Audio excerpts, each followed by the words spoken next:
மத்திய அமைச்சரவையுடைய அரசியல் உச்சபட்சமான குழு cabinet committee on political affairs கூடியது, முழு அமைச்சரவை கூடியது. அதை தொடர்ந்து மத்திய அமைச்சர் அஸ்வினி வைஷ்ணவ் கேபினட் பிரீஃபிங் செய்து வருகிறார். இதில் மிக முக்கியமான அறிவிப்பு வெளியிடப்பட்டிருக்கிறது. ஜாதி வாரி கணக்கெடுப்புக்கு ஒப்புதல் அளித்திருக்கிறது மத்திய அமைச்சரவை. இந்த அறிவிப்பை அமைச்சர் அஸ்வினி வைஷ்ணவ் வெளியிட்டு வருகிறார். இது எதிர்க்கட்சிகள் தொடர்ந்து வைக்கக்கூடிய கோரிக்கையாக இருந்து வருகிறது. இன்னும் சொல்ல போனால் தமிழ்நாடு சட்டமன்றமும் கூட இந்த கோரிக்கையை வலியுறுத்தி இருக்கிறது.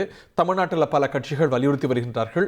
தேசிய ஜனநாயக கூட்டணியில் இடம்பெற்றிருக்கக்கூடிய கட்சிகள் கூட வலியுறுத்தி வந்த நிலையில் இது பற்றி அரசு ஒரு நிலைப்பாடு அறிவிக்காமல் இருந்தது. சில மாநிலங்கள் கர்நாடகா போல, தெலங்கானா போல இது ஒரு சர்வே அப்படிங்கிற நிலைப்பாடு எடுத்திருந்த நிலையில், அவர்கள் மட்டத்தில் செய்திருந்த நிலையில் தேசிய அளவில் ஜாதி வாரி கணக்கெடுப்பு நடத்த வேண்டும் என்ற கோரிக்கை வலுத்து வந்தது.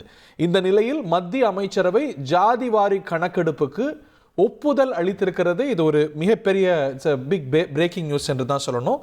தேசிய அளவில் காஸ்ட் சென்சஸ் நடத்துறதுக்கு ஜாதி வாரி கணக்கெடுப்பு நடத்த மத்திய அமைச்சரவை ஒப்புதல் அளித்திருக்கிறது.